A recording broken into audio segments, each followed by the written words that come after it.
vous le savez, dans la pop culture, il y a des personnages vraiment surpuissants, comme Superman, Thor ou encore Hulk. Mais il arrive très souvent que beaucoup de personnages soient beaucoup trop surestimés par rapport à leur puissance exacte. Je mettrai un sub-goal.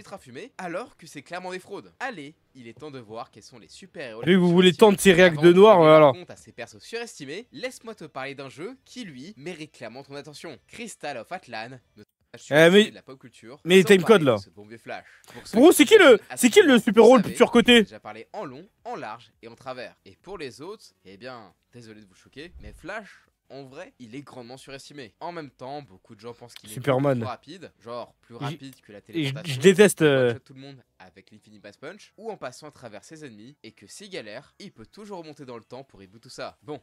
Déjà, qu'on mette les choses au clair, Barry Allen, le Flash le plus iconique, c'est pas l'homme le plus rapide du monde. Devant lui, il y a Wally West et Reverse Flash. Et souvent, les exploits de vitesse de Flash, bah, c'est pas Barry qui les a fait. Typiquement, les deux plus connus, c'est le sauvetage de 500 000 personnes avant une explosion nucléaire. 500 000 personnes! Plus vite que la téléportation. Et à chaque fois, bah en vrai, c'était Wally. Et souvent, on interprète mal la chose. Wally n'est pas allé plus vite que la téléportation de lui-même. Ça demandait un effort collectif où tout le monde sur la planète devait courir en même temps, histoire de lui donner l'impulsion nécessaire. Ce qui ne fait aucun sens d'ailleurs. Pour le feat où Wally a sauvé 500 000 personnes, ça fait pas 13 trillions de fois la vitesse de la lumière. Alors oui, avec le calcul, on trouve ce chiffre. Et je vais broncher les calculs, hein. Sur la vraie vitesse de Flash. Sauf que c'est indiqué au bas de la page qu'il allait légèrement en dessous de la vitesse de la lumière. Ensuite, il y a son fameux Infinity Pass Punch. Et vu le nom, ça paraît très fort. Hein. Plus il va vite, plus il prend de la masse, et il peut donner un coup d'une puissance infinie. C'est l'attaque ultime dans Injustice. Mais pourtant, ça n'est pas tant que ça dans l'univers d'ici. Avec, il peut pas vaincre tout et n'importe quoi. Comme par exemple l'Anti-Monitor, qui...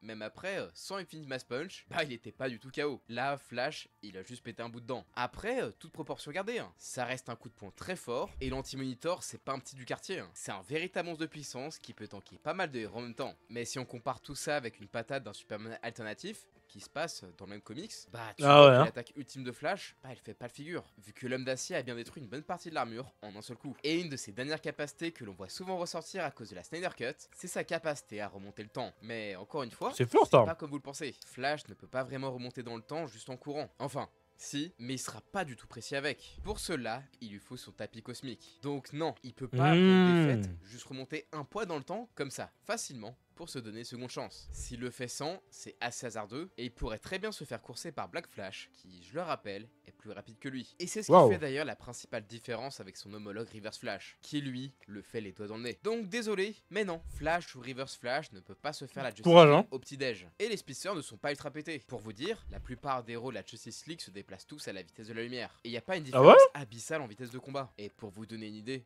que Flash, c'est pas le héros le plus puissant de chez DC, Wally West, le meilleur Flash donc, il trouvait que c'était du suicide d'affronter Superman. Donc désolé, Flash n'est pas le héros le plus puissant de l'univers d'ici, il défonce pas des qui donne du gars et il est pas nerfé. À Superman. Dans la série, il est très inconsistant, et dans les comics, je veux bien qu'on ait du mal à croire que les héros peuvent le gérer, mais comme tous les héros, il a des forces et des faiblesses, et il n'est pas invincible.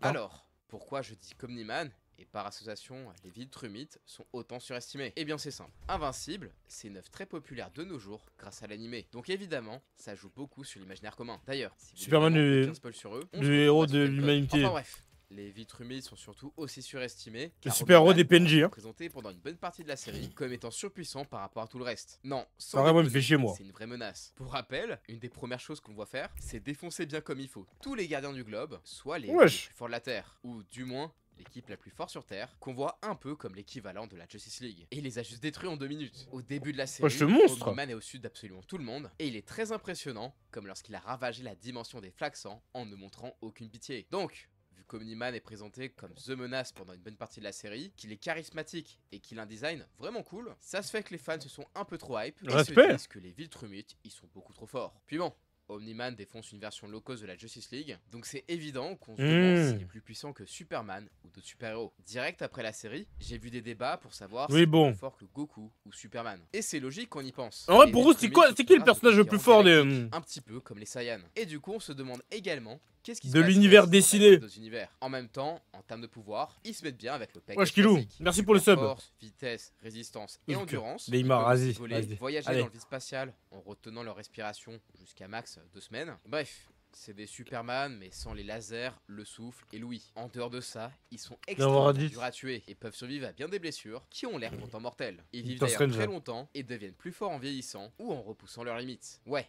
Un peu comme les Saiyans finalement. Mais alors, pourquoi je dis que vous les surestimez un peu trop? Déjà, il y a le fait qu'on dirait qu'ils ont aucune faiblesse. Et c'est vrai qu'en surface, on dirait des kryptoniens, mais sans des points faibles comme la kryptonite. Sauf que non, des faiblesses, ils en ont pas mal. Et il y a aussi pas mal de personnages ou de races qui peuvent en venir à bout. Comme les Ragnar, Battle Beast ou encore Allen l'Alien. Et ouais, en vrai, les Viltrumites sont bien plus faibles que vous pouvez le penser. Alors, pas vraiment dans l'univers versus d'Invincible, Saitama. puisque les Viltrumites sont C'est vrai que extrêmement Saitama, dangereux et sont peut-être la race la plus puissante de cet univers. Mais ce qui fait qu'ils sont moins puissants que vous le pensez, bah, c'est que le verse d'Invincible, il est assez faible par rapport au reste des comics en général. Là où il y a des destructions de planètes, d'univers ou de multivers dans Marvel et DC, avec des pouvoirs et des feats assez abusifs, dans l'univers d'Invincible, on est plus timide à ce niveau-là. Et c'est normal, l'univers d'Invincible n'est pas aussi grand que les deux Big Two, et il n'a qu'un seul scénariste. Donc forcément, ça limite. Pour vous dire, il n'y a aucun personnage d'Invincible qui peut détruire une planète ou une lune en un seul coup. Et la seule fois où ils ont réussi cet exploit, c'était à 3 à pleine vitesse et avec un tir de rayon du pistolet de Speed Racer pour affaiblir le noyau de la planète. Et même comme ça, c'était plutôt chaud, car ils devaient parfaitement se coordonner niveau vitesse et précision, sinon ils auraient pu mourir à l'impact. Pareil niveau résistance, aucun personnage ne peut survivre longtemps dans le soleil, alors que des héros comme Superman ou Surfeur d'Argent, ils se baignent dedans tranquille. Les êtres vivants, donc Viltrumites c'est sont forts, puissant, soit, ok, ok. mais pas au point de pouvoir envahir l'univers Dragon Ball, DC,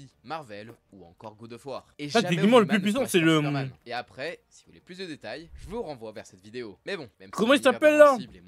Genre celui qui écrit les Marvel, là, celui qui est hors de. les combats sont Celui qui est violents, hors de. dynamiques. Si un perso attaque un personnage beaucoup plus résistant, il va juste exploser sur lui. Et je le dis honnêtement, mais c'est peut-être l'un des comics qui a les meilleurs combats et il a des enjeux Ouais, certes, What moins abusés, mais beaucoup plus personnels et intéressants à mes yeux. On l'a déjà vu, lui? Zwan Alors Bevol? lui, c'est un personnage un peu moins populaire que les autres. Et d'ailleurs, j'y pense, mais c'est peut-être l'une des premières fois que j'en parle. Non, Donc, ok. il n'est pas non plus inconnu au bataillon, puisque c'est un membre Mais récurrent il est de déjà Justice intervenu League, ou pas? Et on l'a bien vu dans la série animée Justice League, Young Justice, ou encore dans Supergirl, et c'est un caméo dans la Snyder Cut. Mais je pense qu'on peut dire que, comparé au reste, c'est un héros sous-exploité, mais certainement pas faible. Enfin, je dis ça, mais dans la série animée Justice League, il est hyper nul. Il se fait défoncer tout le temps. Non, c'est trop. Le gars, c'est vraiment un clown et je trouve ça trop marrant. Et pourtant, Martian Manhunter est l'un des héros qui a les pouvoirs les plus variés. Il a une super force extrêmement élevée, il peut voler, il est résistant, peut faire de la télépathie pour communiquer, se protéger des attaques psychiques, il est capable de lire dans ton esprit, avec une portée de fou et a assez de puissance pour te mettre KO. En plus de ça, il peut être invisible et intangible, a une vision thermique, et surtout il peut se métamorphoser pour se déguiser, et peut globalement faire ce qu'il veut, comme se faire pousser d'autres membres, se transformer en animal ultra violent, devenir géant, et bien d'autres trucs. Vraiment. Il est extrêmement puissant et versatile. Mais alors, pourquoi est-ce qu'il est surestimé? Eh bien c'est simple, c'est parce que le Martian Manhunter dit qu'il est plus fort que Superman. Et en vrai de vrai, c'est pas un cas isolé. D'autres personnages ont dit, comme Booster Gold ou encore Starbreaker. Et même Superman, donc le principal concerné, il dit que John est la créature la plus puissante de la Terre. Et il fait partie des 5 choses que Superman a peur d'affronter. Et Martian Manhunter, il est au top de cette liste. Sauf qu'en réalité, Martian Manhunter n'est pas plus puissant que Superman. On va prendre un exemple tout simple, il s'est déjà fait rouler dessus par Despero. Sauf que ce monstre, bah Superman le défonce. T'as même Doomsday qui a défoncé le Martien très rapidement, et c'est même arrivé une seconde fois où Doomsday tankait les coups de John, mais se faisait anéantir par l'homme d'acier qui était trop fort et trop rapide. Puis bon, le fait de se dire que le Martien est plus puissant. Putain, pourquoi Superman il a autant de gaz? Ça m'énerve. Comme John, qui dit de lui-même qu'il faudrait qu'il fasse équipe avec Supergirl et Kyle Rayner pour affronter un truc du niveau Superman. Et le pire, c'est que sur la même page, on voit Superman Blue, qui est une version moins puissante, et on dit qu'il reste plus fort que tout le reste dans la salle, et ça inclut le Martien. Puis c'est dit à de nombreuses reprises que Superman est la personne la plus puissante de la Terre. Et The Weird, je suis dégoûté, qui a explosé toute la Justice League, y compris Manhunter, il dit que Superman est un réel c'est l'héros du peuple. Bon, je peux comprendre qu'à un moment, le fait que le Martien soit plus fort que Superman était envisagé. Mais dans la réalité, ça n'a jamais été le cas. Et dire que Roman de base est un perso secondaire. Bah, c'est pas le cas. L'acteur a vraiment donné une carrière au super-héros. Chaque fois que John a affronté des variantes de Superman, ça s'est toujours mal passé.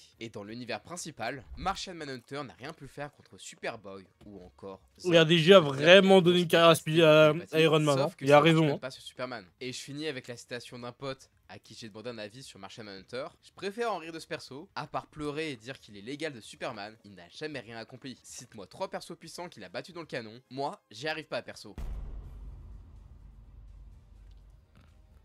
un personnage que vous avez pas mal sorti quand je vous avais posé la question dans l'onglet communauté, c'est Deadpool. Et pour le coup, je suis bien d'accord avec vous. Alors, pourquoi Deadpool est souvent surestimé par les fans? Eh bien, c'est en grande partie à cause d'un truc, les comics Deadpool qui lisent Marvel Universe. Pour rappel, dans ce comics, ou plutôt ces comics, vu à quel point Marvel a étiré le concept, Deadpool est admis de force par les X-Men dans l'Institut Ravenscroft pour le faire soigner de sa folie. Sauf que, problème, le médecin qui va tenter de le soigner, c'est un faux. Et c'est en réalité le méchant psychomane qui va essayer de lui faire un lavage de cerveau. Sauf que ça va pas se passer comme prévu, il va se libérer et va commencer à entendre une nouvelle voix dans sa tête. Elle est très différente des autres et va lui dire de tuer tout le monde. Et c'est ce qu'il va faire. Il va vraiment buter tous les héros que vous pouvez imaginer. En vrai, c'est assez fun à lire, même si je trouve que le concept s'essouffle assez vite. Donc voilà, c'est en partie à cause de ce comics et de ceux qui l'ont suivi, comme lorsqu'il tue l'univers Marvel encore, que certaines personnes pensent que si dans ce comics on voit buter tout et n'importe quoi, ça veut dire que le personnage en est capable de base. Eh bien non.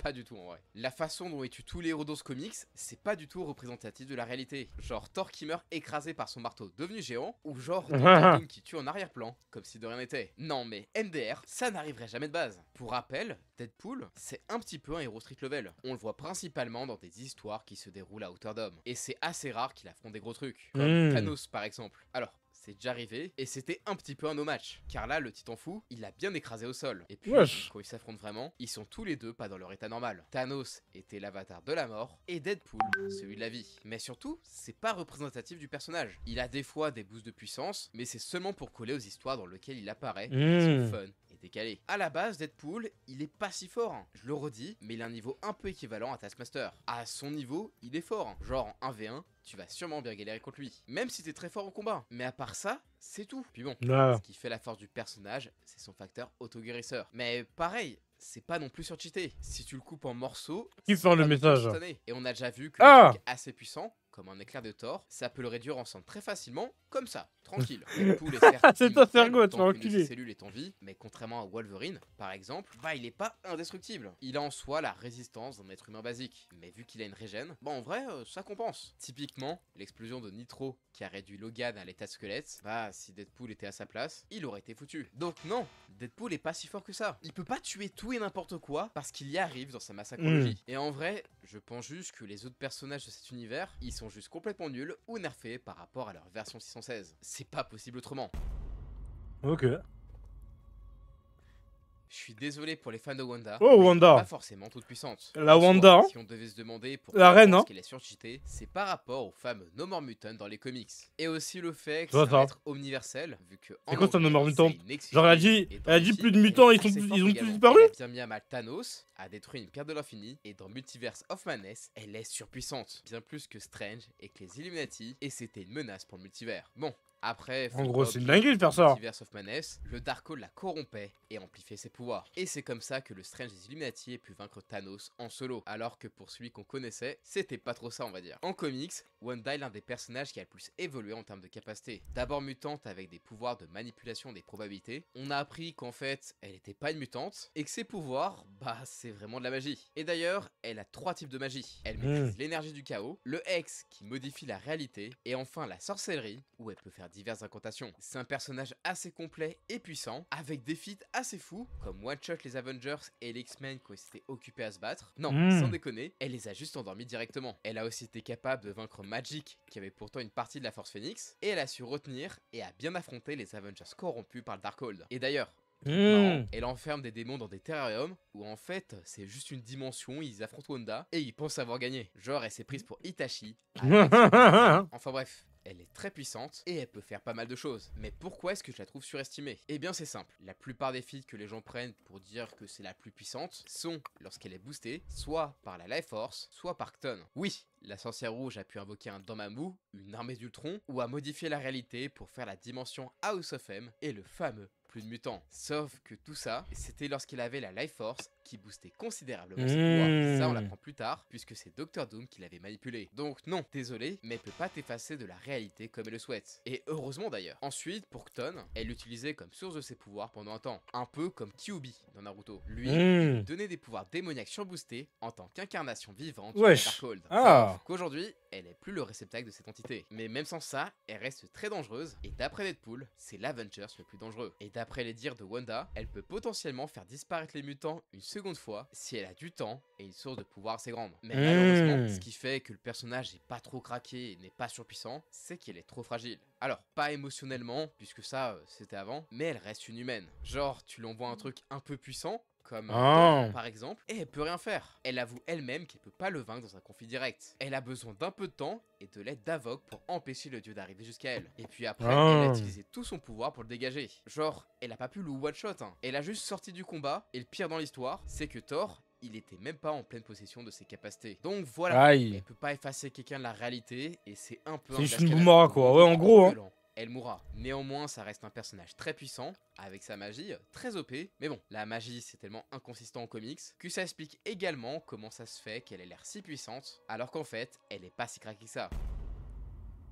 Batman, le dieu Prep-Time en carton. De pas parler de Batman, tant c'est le héros le plus maxé par excellence. Et bien qu'il soit un simple mortel, tous ses fans le considèrent comme un dieu. Et pas juste par rapport au fait qu'il était pendant un temps le Parle bien de Batman, hein. Non, un vrai dieu tout court, genre il pourrait solo tout son verse. Mais oui, regardez, le gars a réussi à se farcir la Justice League à lui tout seul, juste avec 2-3 gadgets et quelques techniques. Bon alors, c'est utilisé de temps en temps, mais en vrai à chaque fois qu'il a fait un 1v1 contre un personnage similaire, il s'est fait exploser. Genre Flash lui a dit qu'il pouvait juste le one shot, et Reverse Flash l'a juste atomisé. Le Chevalier Noir a presque rien pu faire. Parlez bien. En mode Batman c'est un winner, personne de fin en plus il a fait quoi? Les cases, il explique que l'homme d'acier pourrait juste le one shot. Bon. Je parle un petit peu de tout ça, mais en vrai, c'est pas forcément pour ses prouesses physiques qu'on surestime Batman, mais bien pour son intelligence. Et en vrai, je trouve ça cool qu'on prône l'intelligence plutôt que la force. Et du coup, c'est simple. Batman pense à plus de 1000 problèmes par jour pour se préparer à toute éventualité. Que ce soit des pièges, des gadgets pour faciliter certains combats, et bien sûr, des plans pour vaincre ses ennemis, et même ses collègues de la Justice League. Il a même une chouette armure pour les neutraliser. Donc ouais, le gars a un plan pour tout. C'est le fameux Prep Time. C'est un terme de fan qui dit que s'il se prépare assez, il peut battre n'importe qui. Même j'ai du mec, c'est Alcor. Tout aussi abusé. Juste parce que c'est Batman et il aura forcément un plan pour te battre. Et en vrai, je trouve ça assez drôle, mais c'est un terme qui a même été utilisé sur le site DC Comics où, pour la sortie de Multiversus, il y a un article qui montrait combien de temps de préparation Batman avait besoin pour battre chaque personnage du jeu. Et MDR, pas de temps de préparation pour Vera, Arya Stark et Harley Quinn, 2 jours pour le Géant de Fer, 5 ans pour Superman, ou encore 10 années pour Wonder Woman. Moi, Wonder Woman est si fort que ça. Que ça lui servira à rien, vu qu'il est trop sérieux et il va se faire troller par un toon. Alors en vrai, c'est complètement con et juste pour le jeu, mais je trouve que ça monte déjà une certaine limite à son prep time, vu le nombre d'années pour battre Superman et Wonder Woman. Mais bref, même dans les comics récents, ils abusent avec ça. Wonder Woman à niveau, ça, le problème. Et selon lui, s'il se prépare, il peut pas perdre. Ouais, bah fais pas trop le malin, parce que c'est ce qu'on va voir. Bon, déjà, contre Wonder Woman, il est déjà arrivé qu'il ait eu un différend avec elle par rapport à une criminelle où elle a donné sa protection dans le comics. Et rien qu'à la couverture, ça donne la couleur. Ils se sont vus une fois, elle a balancé par la fenêtre et il s'est barré. Il est revenu pour pourchasser la criminelle et il avait tout le temps du monde pour se préparer, mais il s'est fait juste défoncer et Wonder Woman l'a soumis en mettant son pied sur sa tête. Il s'est Lady Wonder, hein. Et son plan, c'était d'invoquer un rituel en demandant sa protection, en lui faisant un bisou sur le genou. Sauf que ça a pas marché, puisqu'elle a refusé l'Equitea. Vous êtes pas convaincu peut-être? Dans les comics Swamp Thing, la créature du marais a mis la sacré Wonder, partout sur Gotham, puisque sa femme était enfermée dans la ville. Batman a donc essayé de régler la situation par la diplomatie, ça n'a pas fonctionné. Du coup, notre héros l'a attaqué avec un tuyau rempli d'herbicides. Et ça fait un peu mal à Swamp Thing, mais direct après, il a invoqué des clones et il a juste explosé le Chevalier Noir. Non, mais regardez-moi la loose. Et du coup, pourquoi ça n'a pas marché? Parce que Swamp Thing était bien plus puissant qu'il le pensait. Alors, on pourrait se dire que ce genre de cas est arrivé une seule fois, mais non, c'est arrivé également avec Gueule d'Argile en Ufusitu. Il avait une armure anti-Clayface, genre il s'était bien préparé, sauf qu'elle marchait pas puisque ce dernier était plus fort qu'avant. D'ailleurs, Batman avait aussi un plan pour capturer la créature de Frankenstein, mais ça n'a pas fonctionné. Il a essayé de l'empêcher de bouger avec une substance qui restreint des méta-humains très puissants, mais la créature a juste pété ce qu'il bloquait. Mais bon, il a prouvé que ses armures étaient surpuissantes contre la Justice League et Darkseid non. Alors en vrai, pas vraiment, hein. Les gens retiennent qu'il a neutralisé la Justice League avec son armure Fenrir, mais en vrai, il a expliqué que pour Flash et Wonder Woman, ils étaient pas aussi rapides qu'avant, puisqu'ils étaient contrôlés par le venin du Joker. Sinon, honnêtement, il aurait pas pu faire grand chose contre eux. Et pour Superman, MDR, il priait pour qu'il ne soit pas là, en mode « Oh, j'espère qu'il est dans l'espace !» Et il avait raison de flipper sa race. L'homme d'acier a explosé son armure très facilement. Et vraiment, il a eu la chance que ce soit le dernier à l'attaquer. Sinon, il n'aurait pas fait long feu. S'il affrontait la vraie Justice League, il serait mort. Et honnêtement, c'est assez drôle de se dire que Batman, il a construit son armure pendant 2 ans et qu'elle a juste été détruite en 10 minutes. Mais sinon, il y a son armure Hellbat. Beaucoup de gens disent qu'avec ça, il est ultra pété et peut affronter tout ce qui bouge puisqu'il rivalise avec Darkseid. Alors, déjà, vous oubliez que son armure draine son énergie vitale. Et puis, quand il a affronté Darkseid, il a mis une bonne patate.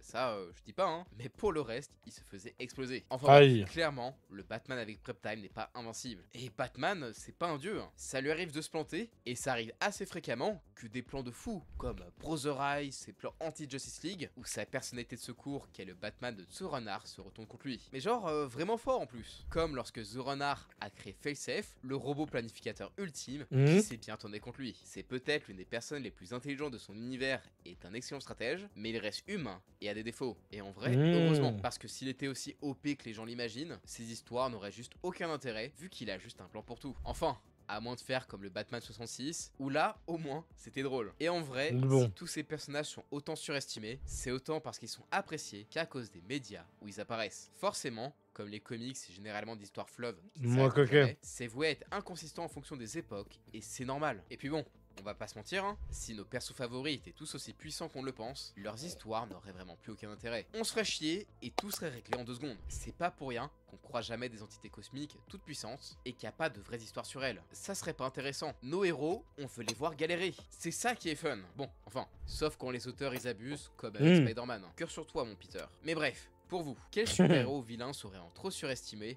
au point que ça vous saoule? Je ferai peut-être un épisode 2 ou pourquoi pas une version spéciale méchant. Dites-moi ce que vous en pensez en commentaire. Sur ce, si la vidéo vous a plu, je compte sur vous pour exploser le pouce bleu, à partager la vidéo et à vous abonner. Peut-être dans la commu, hein.